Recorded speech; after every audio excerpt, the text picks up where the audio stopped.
O programa a seguir é livre para todos os públicos.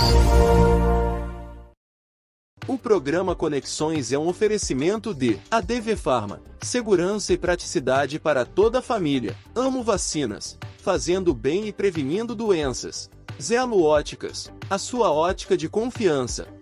Cuidar a saúde, onde há cuidado há amor.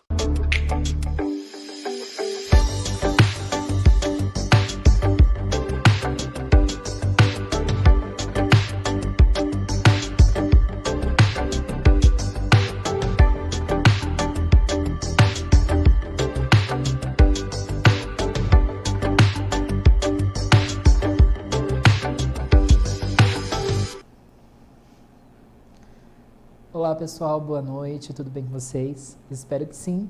Eu sou Edivaldo Toledo, apresentador do programa Conexões aqui na TV Mais Brasil, a TV da região metropolitana de Jundiaí, com retransmissão na TV Três Fronteiras.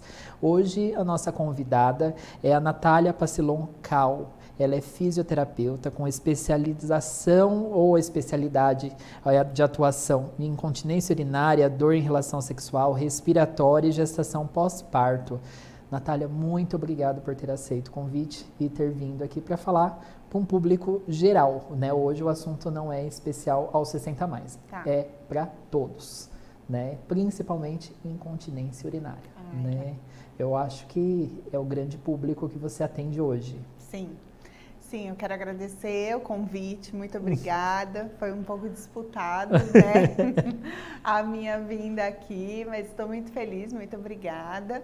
E sim, como o Edivaldo falou, uma das minhas especialidades hoje em dia é a fisioterapia pélvica, que engloba o tratamento de incontinência urinária, que a gente sabe que, primeiro, é um tabu que está sendo quebrado aos pouquinhos, né? Muita gente não fala sobre isso, muita gente não tem esse conhecimento sobre esse assunto que é tão comum e não afeta só as pessoas idosas, como o que muita gente acha, que só quem fica velhinho que tem perda de xixi. Pelo contrário, hoje, por exemplo, a minha vivência no consultório 95% são pacientes jovens mesmo, 20, 30, 40 anos. Então, é uma margem aí muito grande para a gente achar que só quem envelhece tem incontinência urinária. Pelo contrário, tá? Toda essa faixa etária pode ter em qualquer momento da vida. Tá, então não é normal ter perda urinária, mesmo que seja fazendo um esforço, dando risada, abaixando. Né? Não é normal. Então, assim, pela classificação mundial de continência urinária, nenhuma perda urinária é normal, nenhuma gota é normal, né? Porque o nosso corpo, ele é preparado para segurar cada gotinha. Então, se está acontecendo uma perda urinária, é porque em algum momento, em alguma fibra muscular, está tendo uma disfunção.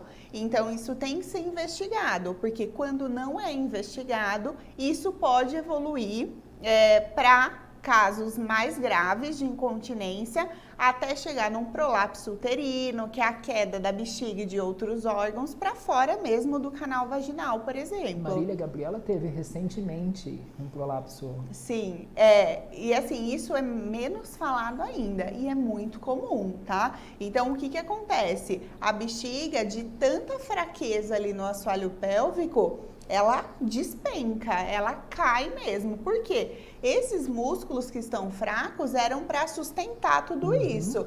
Quando eles não sustentam, despenca. Então, assim, isso pode levar até a casos de cirurgia pélvica mesmo, né? Tem os casos de prolapso que a gente consegue cuidar no consultório, mas tem os casos mais graves que só com cirurgia mesmo. Então, é isso que a gente tenta prevenir no consultório. Perdeu o xixi ali com uma tosse, um espirro, já procure ajuda, porque para que não evolua para casos mais graves mesmo. Tá, e os casos que você atende hoje, Natália, estão correlacionados a múltiplas gestações ou não necessariamente? Não, é bem variado. Então, assim, só para a gente ter uma ideia, a gente tem alguns fatores de risco e também algumas causas de incontinência urinária. Então, bem falando geral, assim, a gente tem 3 tipos de incontinência urinária. Tá. A de esforço, que é a mais comum. Então, é aquela que a gente tosse e sai xixi, espirra, pega um peso, pula na atividade física, na relação sexual, que é um esforço também, fazendo qualquer tipo de atividade física. Isso é a incontinência urinária de esforço, ou seja, você fez um esforço, aumentou pressão intraabdominal, que empurrou a bexiga, não segurou o músculo, saiu xixi. A tipo 2 é a incontinência urinária, o segundo tipo é a incontinência urinária de urgência, ou seja, se eu tô sentada aqui e me dá vontade de fazer xixi, eu tenho que levantar correndo, senão eu não consigo segurar 2 minutos. Esse pega outro tipo de fibra muscular e me dá uma urgência urinária, diferente da de esforço. E tem gente que tem os 2 tipos, né? Tem tanto a de esforço quanto a de urgência. Então, esses 3 tipos, eles norteiam o nosso tratamento quando a gente faz avaliação física. Qual foi a sua outra pergunta? Você falou, que eu falei que pode ter várias causas, Isso. né? Então, quais são as causas principais de incontinência? Então, excesso de esforço físico. Então, por exemplo, hoje em dia é muito comum, por exemplo, atletas de crossfit ou atletas de outras modalidades terem, porque é muito peso sobre o assoalho pélvico. Tá. Então, se esse assoalho pélvico ele não está treinado para aguentar esse peso, ele vai desabar. Gestação, com certeza, é um fator de risco. Então, muito peso em cima do assoalho pélvico, né, do bebê. E também a questão do parto normal pode ser uma questão também. Então, a gente tem que imaginar que a passagem do bebê ali no canal vaginal, ele vai alterar toda ali a mecânica do canal vaginal. Então, isso vai mexer com musculatura que vai hiperdistender e voltar, com ligamento, toda essa estrutura. Então, com certeza, é um fator de risco, tá? O envelhecimento, ele é um fator de risco. A gente tem que pensar que todos os nossos componentes de corpo mesmo, de músculo, de elasticidade, de colágeno, eles vão diminuindo com o passar do tempo. Então, isso é um fator de risco, porque o músculo, ele não tá mais tão íntegro como ele era. Então, ele também é. Então, assim, eu acho que essas 3 causas, 3 fatores são os principais que eu encontro, assim, no consultório, por exemplo. Certo. E a cirurgia é o último caso, quando já a fisioterapia não trouxe... Isso, assim, a cirurgia, adequado. Tem alguns médicos mais, não conservadores, mas mais antigos, assim, que eles, muitas vezes, eles já indicam meio direto, assim, a cirurgia mesmo em casos mais leves, né, da incontinência e do prolapso. Mas, hoje em dia, o que se preconiza é fisioterapia pélvica, que é padrão ouro no tratamento, tá? Tanto de incontinência quanto de prolapso. E, mesmo que o caso seja cirúrgico, ou seja, naquele prolapso bem importante, que a bexiga, por exemplo, já passa para fora do canal vaginal, mesmo nesses casos, é indicado a fisioterapia pélvica antes da cirurgia, para que a gente dê consciência corporal para essa mulher, a gente consiga começar a manutenção do tônus e da força muscular desse assoalho pélvico. Aí ela faz a cirurgia e no pós-operatório, né, ela retorna para a gente continuar esse trabalho mesmo, tá? Então, mesmo em casos cirúrgicos, a fisioterapia ela vai entrar, tá? Tanto para ajudar nessa preparação para a cirurgia, quanto no pós. pós-parto. Sim. No pós-cirurgia. Sim. Fisioterapia, neste caso, é ativa ou é utilizado laser ou outros componentes? Eu estou perguntando como leigo, eu sou enfermeira. Então, não entendo nada de físio. Como que é essa fisioterapia, quando a paciente chega para mim, na primeira sessão a gente precisa avaliar. Então, como que é essa avaliação?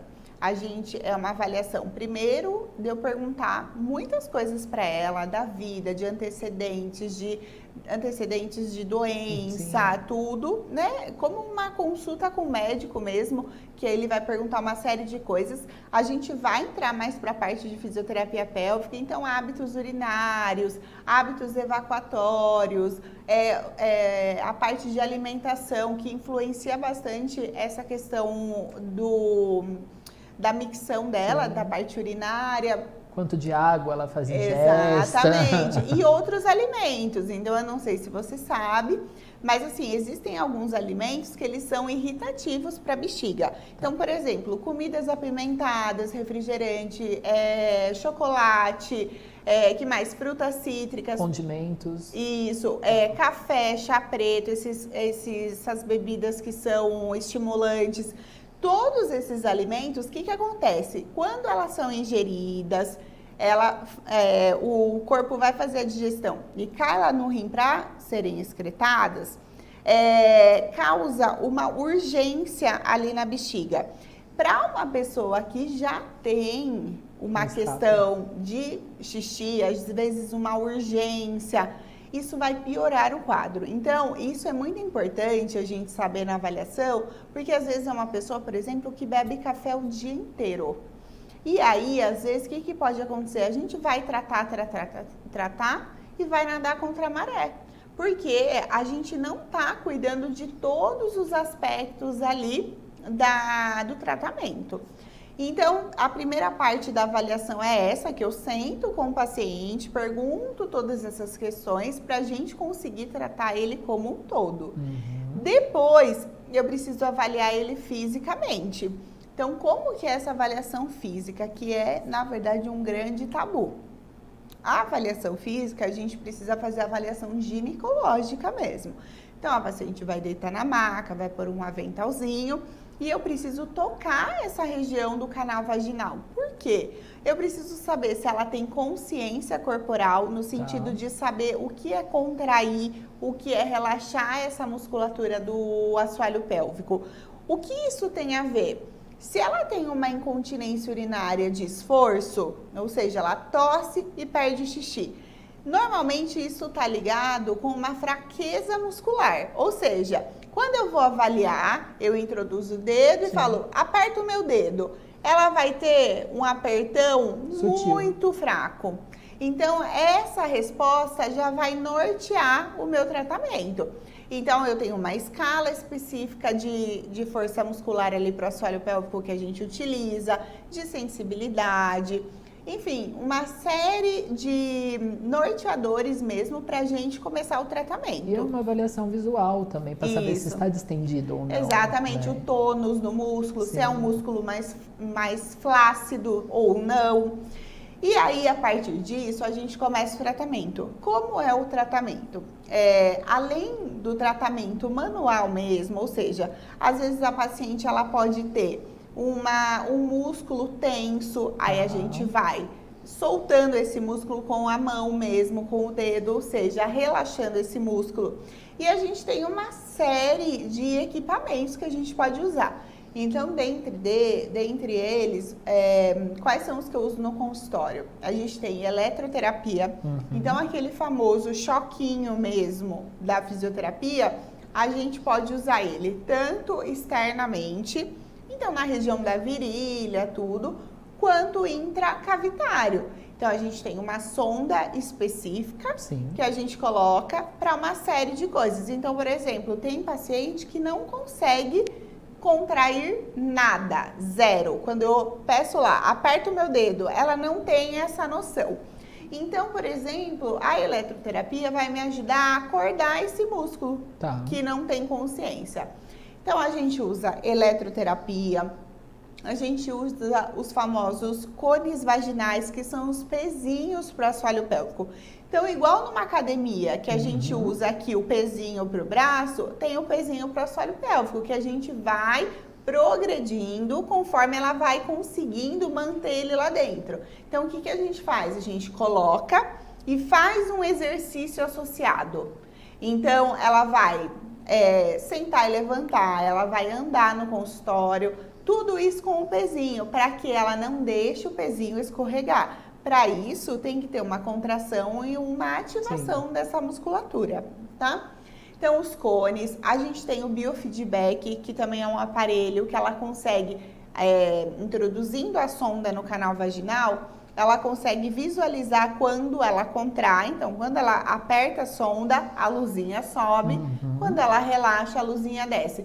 Tudo isso são estímulos visuais que ajudam no tratamento. Então, quando a paciente consegue entender o que ela tem que fazer, porque ela visualiza, ela consegue ter uma adesão melhor e um entendimento melhor desse tratamento, tá?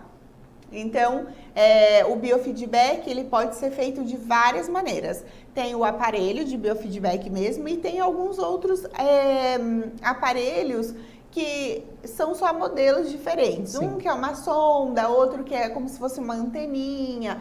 E aí a gente vai só mudando por sessão o estímulo que a gente vai dar para essa paciente, tá?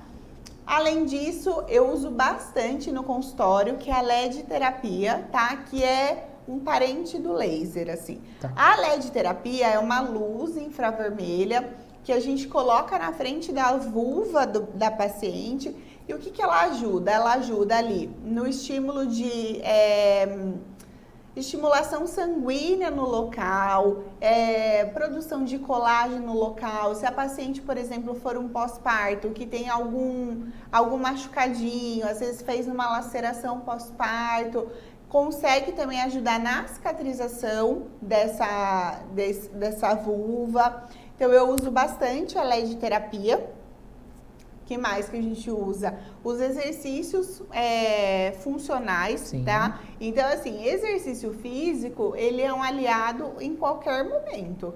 Então, quando a gente faz, eu não tenho material nenhum, que é o que eu indico para as pacientes. Elas vão no consultório normalmente uma vez na semana e eu sempre passo exercício para elas fazerem o resto da semana. Exercícios simples, rápidos, para que elas mantenham esse assoalho pélvico sempre ativado.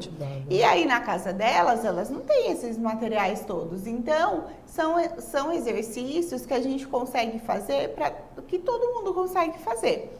Então, eu sempre passo para casa também.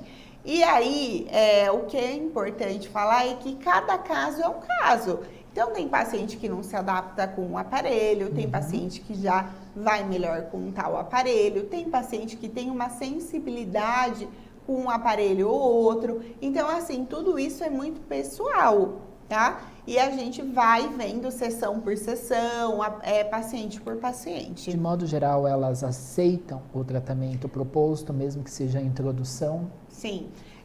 A maioria que me procura, normalmente elas perguntam no primeiro contato mesmo, como tanto a avaliação quanto o tratamento. E eu sempre mando mesmo um áudio para elas ficarem tranquilas e para elas entenderem realmente mesmo, para que elas cheguem na sessão entendendo o que vai acontecer ali, né? Mas assim, eu nunca tive problema, a maioria que chega orientada, ou porque já perguntou, ou porque já pesquisou.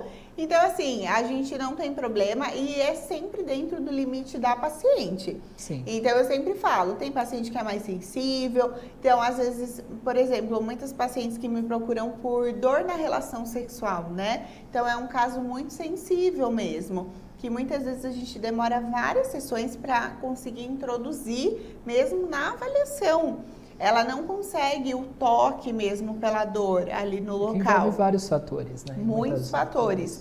Então, nesses casos, eu sempre falo para elas, a gente não vai fazer nada que ultrapasse o seu limite de conforto. Então, é sempre ali no limite do que ela consegue, no limite do que é confortável para a paciente. Certo. Eu vou chamar o intervalo, Natália, e eu quero falar depois sobre lubrificação, sobre dor em relação sexual. Como eu disse para você, o programa hoje é para todos, né? Então vamos lá para o intervalo e voltamos já. Olá, tudo bem com vocês? Espero que sim. Quem me acompanha sabe o quanto eu falo da importância de prevenções de lesões na pele dos idosos. E uma ótima indicação, a indicação que eu sempre recomendo aos meus clientes, é a pomada Geriaderm da DV Pharma. A Geriaderm é a primeira pomada de indicação para prevenção de brotoejas e assaduras em idosos e também em adultos que tem essa necessidade de utilização da pomada. Sua fórmula secativa e ação cicatrizante pode ser utilizada para prevenção e tratamento de lesões. Além disso, sua composição é fácil de espalhar e remover, com excelente poder de absorção pela pele. Você encontra a pomada Geriaderm da DV Pharma em uma farmácia perto de você ou contate um distribuidor. Para saber mais, acesse advfarma.com.br/Geriaderm. Olá pessoal, tudo bem com vocês? Espero que sim. Hoje eu quero apresentar para vocês o Advancept da ADV Pharma. É um removedor de curativos, formulado especialmente para a retirada de esparadrapo e aquela colinha que fica sempre sobre a pele. Também pode ser utilizado para a retirada daquele curativo tipo filme, aquele transparente. Sua fórmula é exclusiva, não contém álcool e contém um silicone, emolientes e solventes que não causam dor. Além de criar uma barreira protetora sobre a pele, também vão hidratar. Sua aplicação é muito simples, basta você aplicar sobre o curativo e aguardar 1 minuto para que o produto absorva e após isso você pode retirar o esparadrapo de forma prática e indolor. Fácil, né? Retirar o curativo dessa forma. Você pode encontrar os produtos em 30 ml, 100 ml ou 200 ml. Tudo isso daí vai depender da sua rotina de curativos em sua casa. Você pode encontrá-los também em qualquer farmácia próxima à sua residência ou através de um de nossos distribuidores. Quer saber mais sobre o produto? Acesse o link. Até logo. Tchau, tchau.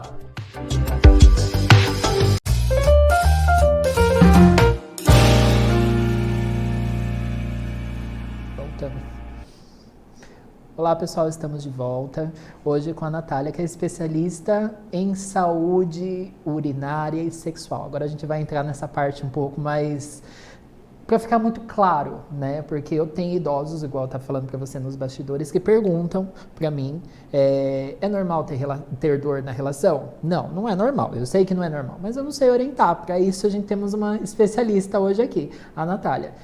Natália, é normal ter dor na relação? Não.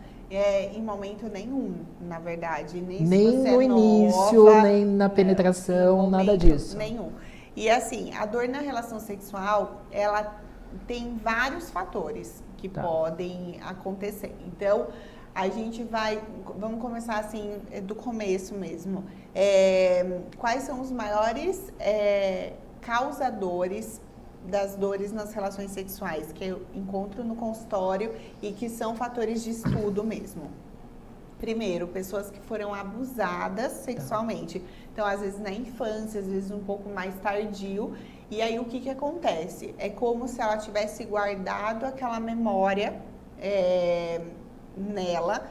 E aí, toda vez que ela vai tentar ter uma relação, mesmo que por desejo dela, com o parceiro, com alguém que ela escolheu, é como se o corpo mandasse uma informação para o músculo, uma trava mesmo de segurança. E fecha tudo. Tipo, você vai ser abusada de novo. Tá. Então, muitas vezes isso é muscular mesmo e uma questão psicológica. Então, o tratamento de dor na relação sexual, a maior parte das vezes, é multidisciplinar. Então, é físio, ginecologista e psicólogo, tá?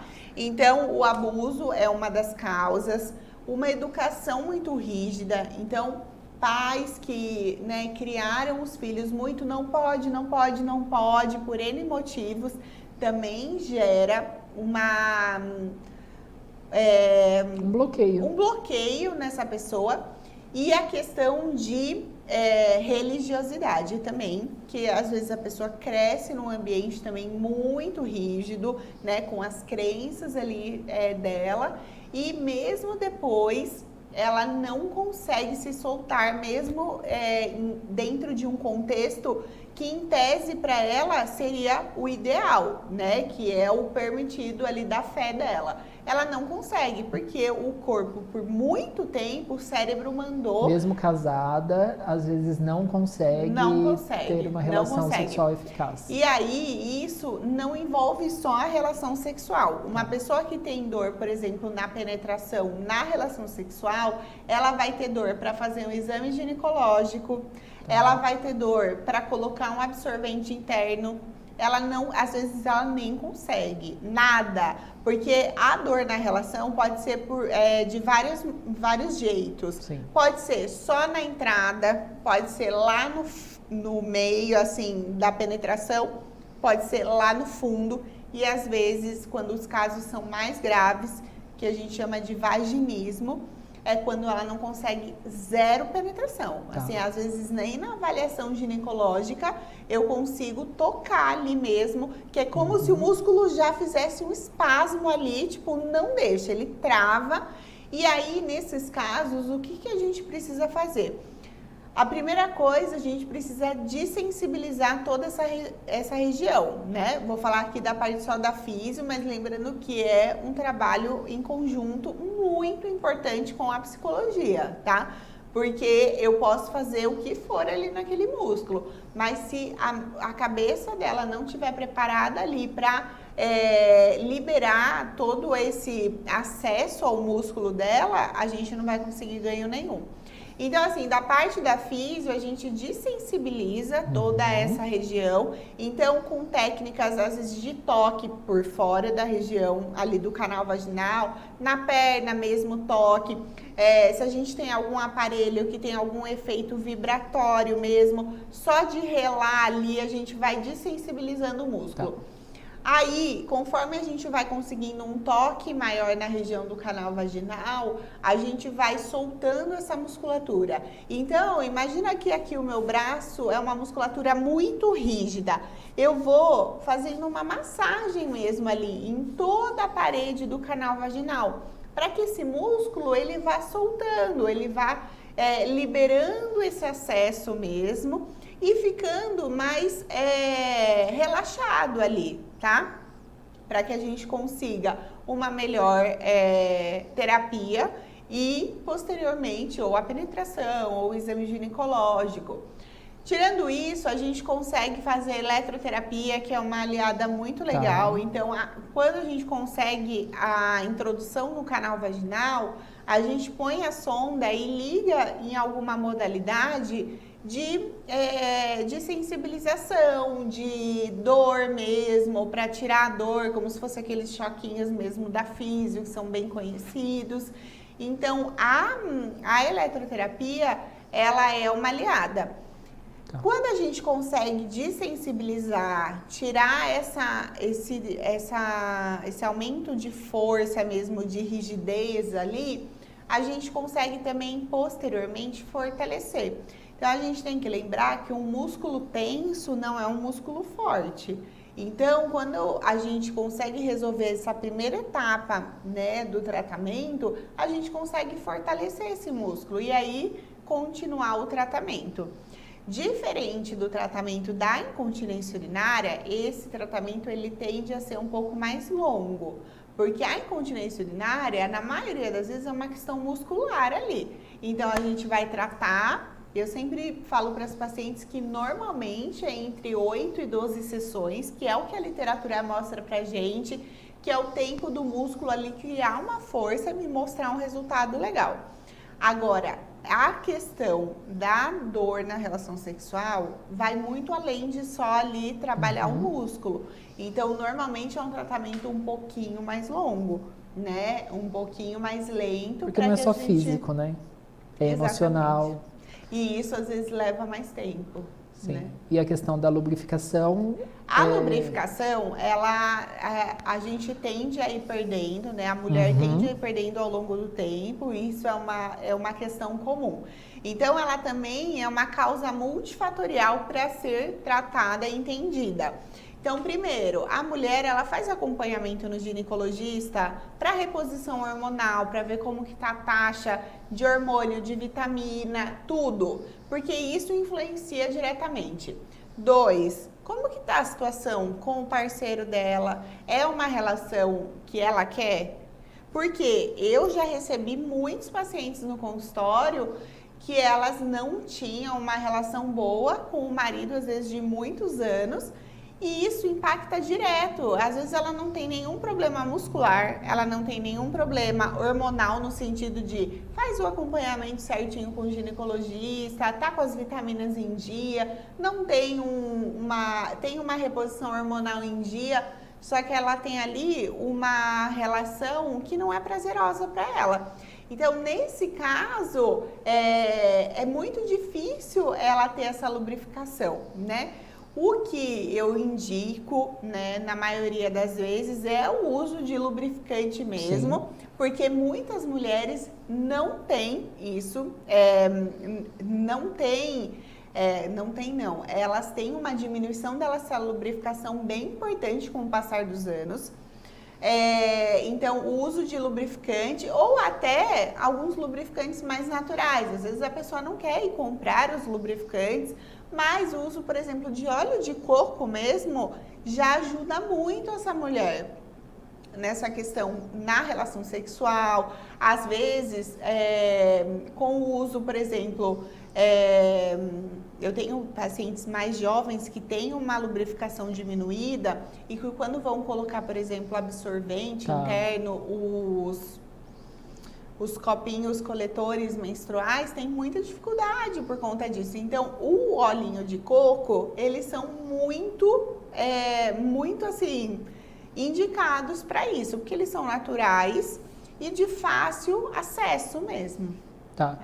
Nessa sua consulta você consegue orientar melhor essa mulher, sim, caso tenha tido algum tipo de procedimento, uma epísio, ou os lábios externos às vezes são, sim, maiores e acabam adentrando no ato da relação, você consegue orientar, sim, melhor e até mesmo encaminhar para um profissional. Exatamente. Por isso que é tão importante na avaliação toda essa questão da anamnese, tá, né? Todas as perguntas que eu faço para paciente, tem todas essas perguntas de reposição hormonal, como que é a sua vida sexual, como que são seus hábitos urinários, por exemplo, para que a gente possa ter uma visão, não só tô com isso, então a gente vai olhar para isso. Não, a pessoa é um todo. Então a gente tem que olhar de fato para tudo que pode acometer ela.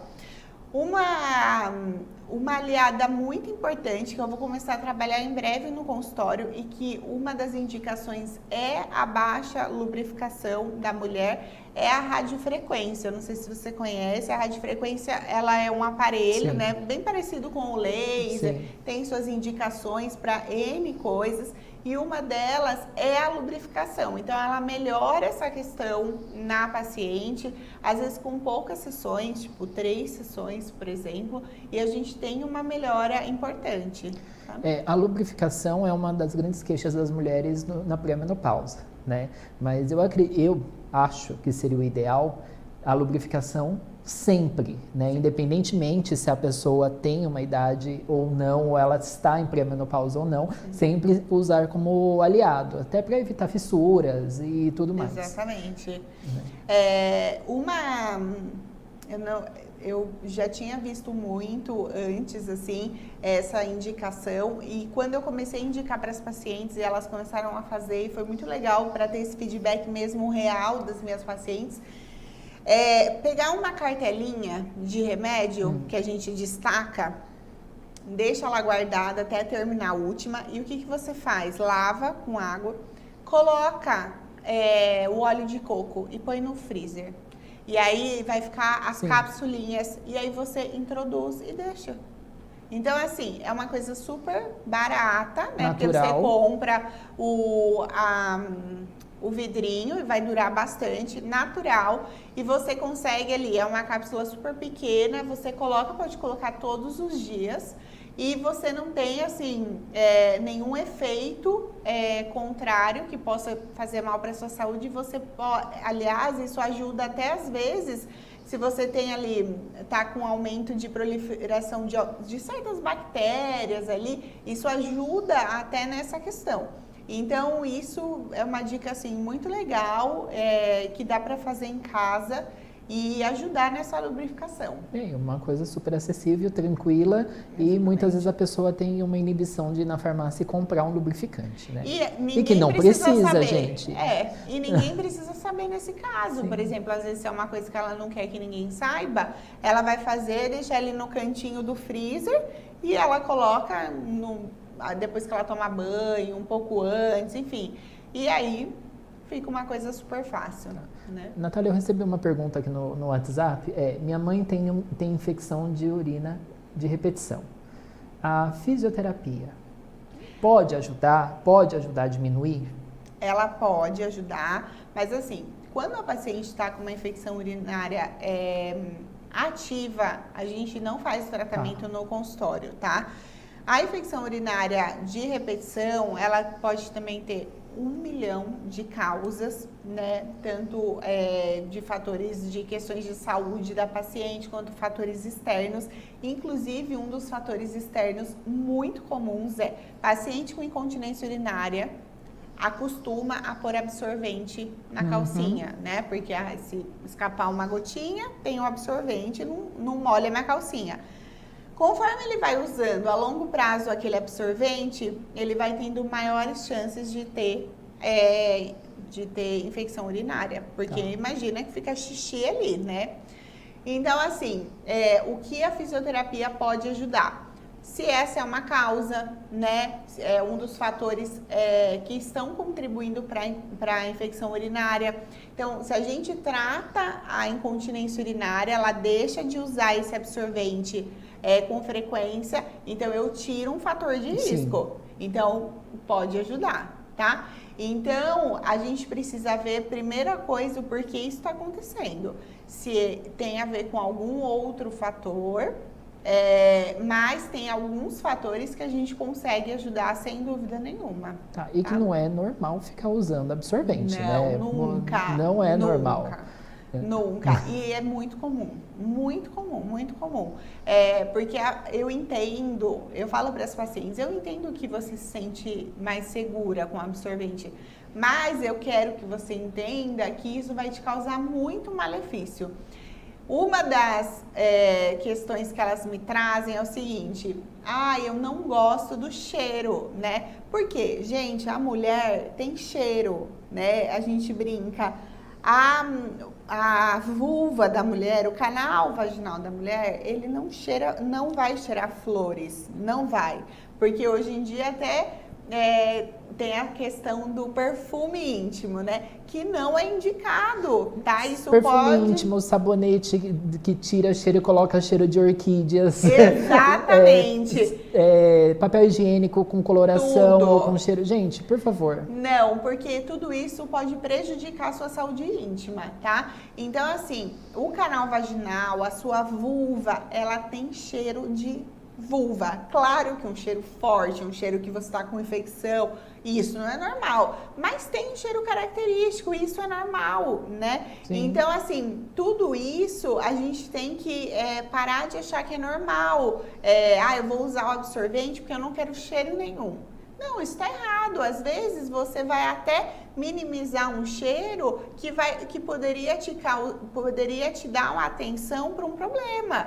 Então, por exemplo, uma pessoa que tem uma infecção urinária, se não estivesse sentindo cheiro nenhum, estivesse sentindo, aliás, o cheiro, né, que é um cheiro mais forte, tudo, procuraria ajuda. E às vezes esse absorvente que ela usa todos os dias pode inibir isso, entendeu?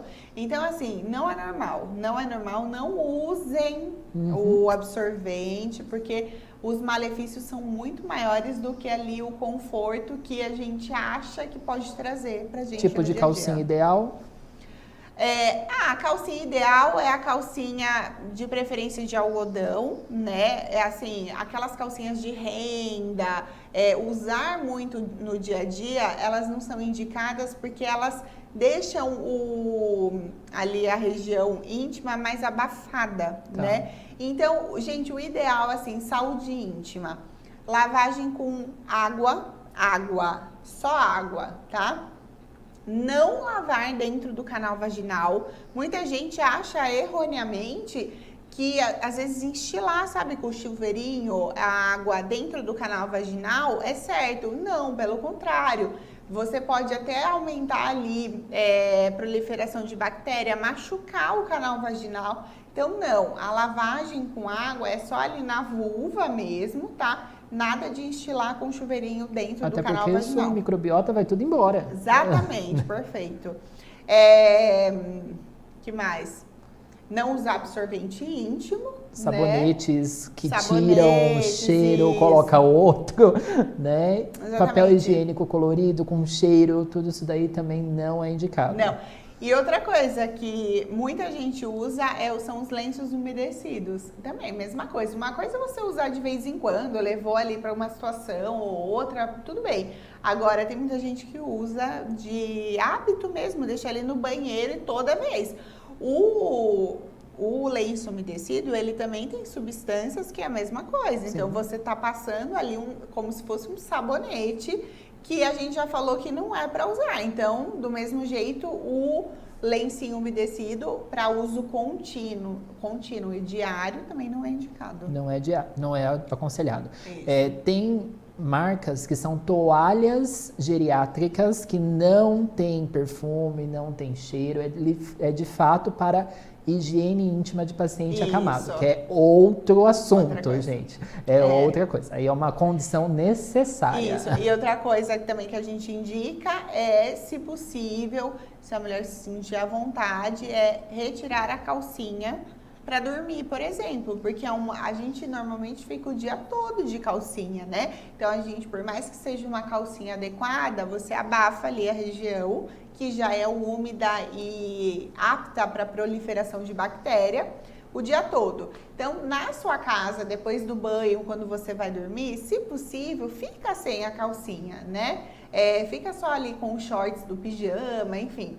Porque isso vai fazer com que a área ali íntima ventile, né? E refresque mesmo, para que não deixe só ali 24 horas aquela região super abafada e presa mesmo. E isso é válido para pacientes acamados, se possível, à noite, deixar a fralda aberta, paciente posicionado em outra posição, deixa um pouco ventilando, que isso daí vai fazer muito bem para ele. Eu vou chamar mais um bloco de intervalo e aí a gente volta com outro assunto. A Cuidar é Saúde conta com profissionais treinados e experientes, que oferecem um cuidado amoroso e dedicado.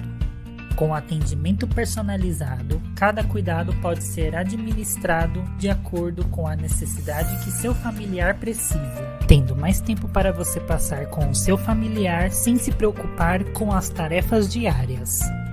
Oferecemos companhia e apoio emocional, o que é tão importante quanto o cuidado físico.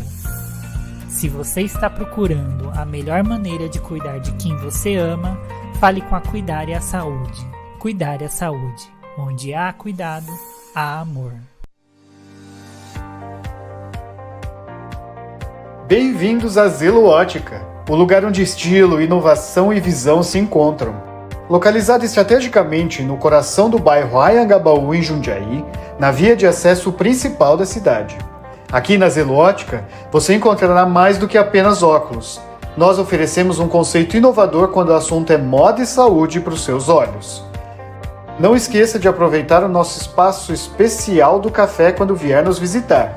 Sabe o que é ainda melhor? Você pode agendar seus exames de vista gratuitos aqui pela loja. E não para por aí.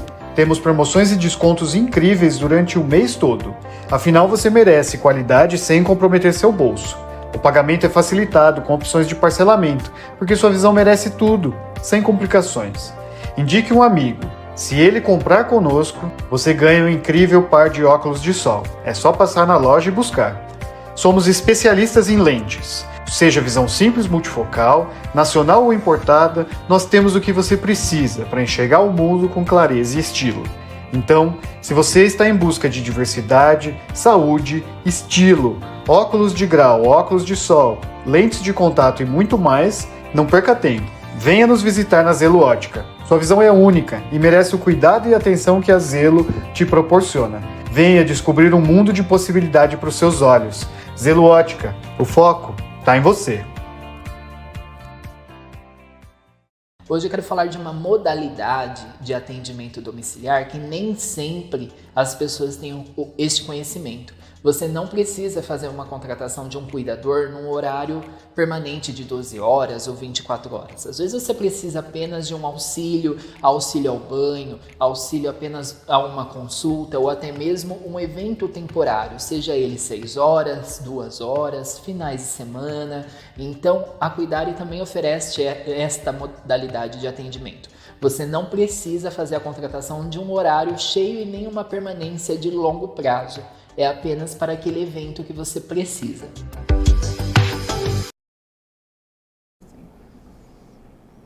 Olá pessoal, estamos de volta com a fisioterapeuta Natália e agora vamos falar sobre saúde respiratória, que você deve ter trabalhado muito nesses últimos 3 anos aí, porque os casos de Covid ainda estão aparecendo, né? Tem as sequelas aí de pacientes que já tinham alguma comorbidade respiratória.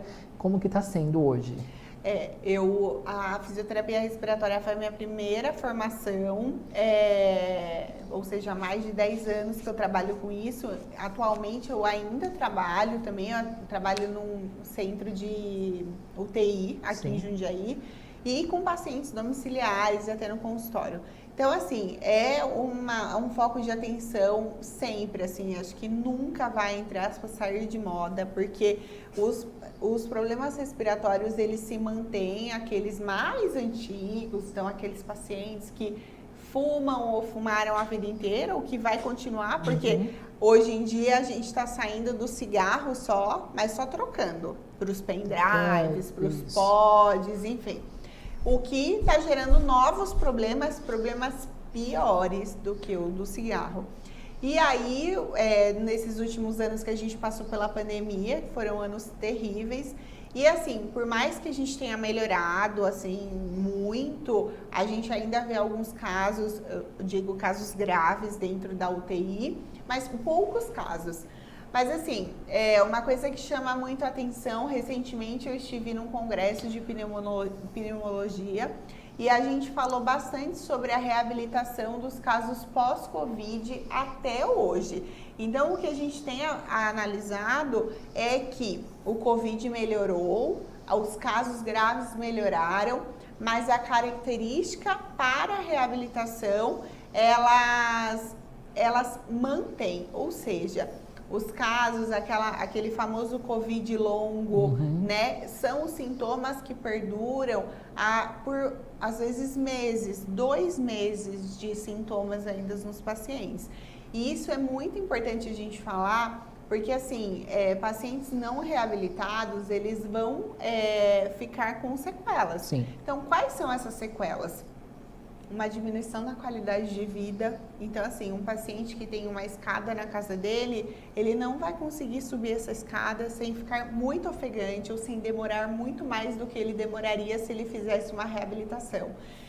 Um paciente com uma sequela no pós-Covid, ele fica com oxigênio domiciliar. Isso vai fazer o quê? Diminuir a qualidade de vida dele. Ele não vai poder sair direito, ele não vai poder, né, ter o círculo social que às vezes ele tinha. Isso impacta diretamente ali na autoestima, no que o paciente quer para o futuro dele. E isso pode levar a depressão, enfim. Então, os estudos mostram pra gente, né, então a parte científica que é tão importante pra gente, o norte aí, e a gente vê na prática o quanto a reabilitação cardiopulmonar nos pacientes pós-Covid, nos pacientes com enfisema pulmonar, nos pacientes que têm um problema pulmonar grave, ela é importante. Então, ela vai trazer uma melhora da qualidade de vida, ela vai trazer uma melhora naquela sensação de falta de ar, de tosse persistente. pacientes que mantêm aquele catarro persistente, a gente consegue melhorar essa higiene brônquica, ou seja, essa mobilidade do catarro, que melhora a função pulmonar e a resistência mesmo. Então, a fisioterapia respiratória, ela não é só os exercícios respiratórios, ela é a melhora da resistência muscular. Então, além de exercícios respiratórios, então, inspirar, expirar, a gente vai trabalhar força mesmo. Então, pezinho no braço, na perna, trabalhar equilíbrio, mobilidade, porque é assim que a gente cria resistência. É o músculo forte que vai fazer com que a gente melhore a nossa capacidade, tá? Cardiopulmonar. Então, todo essa reabilitação no paciente é uma reabilitação, tem que ser individual, né? Paciente por paciente, porque cada paciente tem um limite, sempre monitorizado. O paciente cardiorrespiratório, ele tem que ser monitorizado. Sim. A gente tem que estar atento qual é o normal da frequência cardíaca, qual é o normal e o tolerável da queda de saturação, né? E o limite para ele chegar. Então, tudo isso tem que ser feito por profissionais que sabem o que estão fazendo, né? Eu já cheguei na casa de paciente com ele saturando 60%.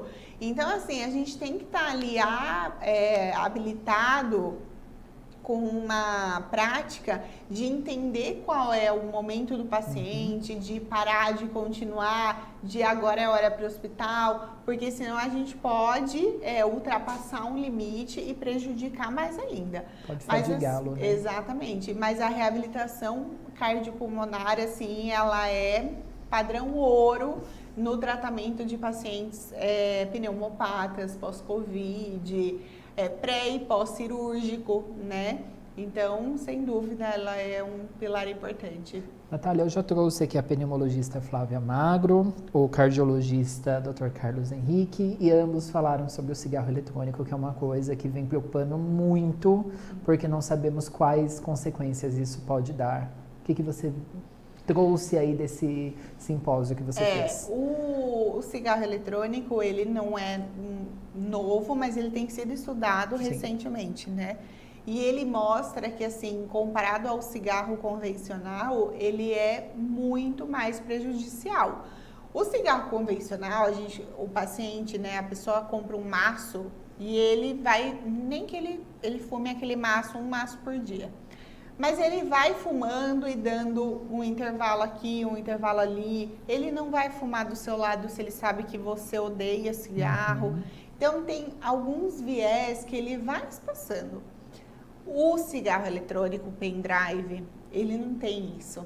A pessoa, se você reparar, quando você vai em algum restaurante, a pessoa, ela anda com ele na mão, aqui, ó.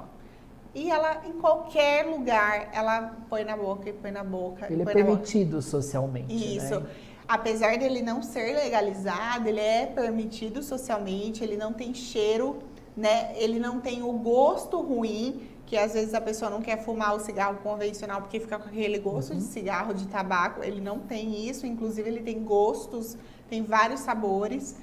Então, isso vai fazer o quê? Com que ele fume, às vezes, 3, 4, 5 vezes a mais do que se ele fumasse um cigarro convencional. E isso, obviamente, vai causando danos muito piores para o pulmão. Primeiro, pela quantidade que você fuma. Segundo, você não tem só ali a nicotina, você tem muitos outros aditivos no cigarro eletrônico que vai te prejudicar muito mais, então vai acelerar esse processo de perda de função pulmonar, de ser prejudicial para a saúde, né? Então, assim, ele foi, acho que um dos principais temas do Congresso, porque é um tema que está muito em alta mesmo, por esse boom aí que deu no cigarro eletrônico no mundo. Então, assim, sem dúvida se o Ministério da Saúde não intervir logo, vamos ter jovens com insuficiência pulmonar. Sim, em breve. Inclusive isso foi mostrado no Congresso, fotos mesmo autorizadas pelo paciente, pela família, de jovens, 20, 30 anos, assim, com uso de traqueostomia permanente por uso de cigarro eletrônico. Então, assim, sem dúvida, e isso que não é legalizado, né? Então, sem dúvida, isso tende a piorar se a gente não tornar isso mais consciente também. Exatamente. Natália, muito obrigada por ter aceito o convite, vir aqui ao vivo, trazer informação riquíssima e principalmente pós-plantão, né? Você saiu de um plantão e veio para cá. Quero que você fale para o seu público. Quem deve te procurar? Quais dúvidas você sana? Então, por favor, o espaço é seu. Então, eu agradeço. Muito obrigada pelo convite de novo. Eu adorei estar aqui. Então, assim, a área da fisioterapia pélvica, o meu público de atendimento no consultório é a saúde da mulher. Então, são mulheres que estão com problema de escape de xixi, né, para tratamento da incontinência urinária, dores na relação sexual, gestante, pós-parto, dores pélvicas no geral, tá? Estética íntima, então a gente vai começar a trabalhar com estética íntima, se você tem problemas com a questão de estética mesmo, de não gostar ali da sua região íntima, escurecimento, enfim, pode me procurar todo esse nicho aí de mulher, de saúde da mulher. E a parte de fisioterapia respiratória, mulheres e homens, da adolescência para a fase adulta, a fase de 60 mais, toda essa faixa etária, né? Só crianças que eu não atendo, mas de pneumopatia crônica, pré e pós-operatório de cirurgias tóraco-abdominal, pós-Covid, DPOC, tudo isso. E é isso, muito obrigada. Eu que agradeço. E para te achar, lá no WhatsApp é o telefone 11 999981402, tá? Isso. São 4 sequências de 9811402, ou lá no Instagram, que é Fisio Natália Cal com C-A-O, e você vai encontrar todo o trabalho dela. Ela é super zelosa com a rede social, tá? Já quero logo te elogiar. Tem muita informação lá, bastante mesmo informação. A gente é muito zeloso. Um agradecimento ao Vitor, que é quem cuida das minhas redes sociais. Ele é muito zeloso também com as informações. E eu também escolho a dedo o que passar, que eu acho que isso é muito importante. Hoje a gente tem muita informação disponível, mas muita informação enganosa também, né? E prejudicial para a nossa saúde. Então, com certeza, isso é escolhido a dedo. E você também atende gestantes, né? Pessoas que querem, talvez, planejar um parto natural. Isso, normal. Né? Então, preparação para parto, que a gente consegue trabalhar toda essa parte de conscientização corporal, trabalho de musculatura, orientar ali a parte do expulsivo, como que vai ser, enfim. E o pós-parto, então trabalhar diástase, trabalhar questão perineal. Então, às vezes eu tive uma lesão lá no meu períneo na hora da passagem do bebê, ou uma epísio, ou uma laceração, a gente consegue também reestruturar esse períneo que teve uma lesão. Tá? Sim. Então, muito obrigado por ter vindo. Obrigada a você, muito obrigada. E para você que precisa de atendimento domiciliar ou quer saber como funciona, como ter cuidadores em casa, acesse o Instagram, @edivaldo.toledo, ou o meu site, edivaldodetoledo.com.br, ou pelo WhatsApp 11 94007 5391. Tá certo? E toda terça-feira aqui na TV Mais Brasil, com retransmissão lá na TV 3 Fronteiras. Aguardo você em breve e até logo. Tchau, tchau.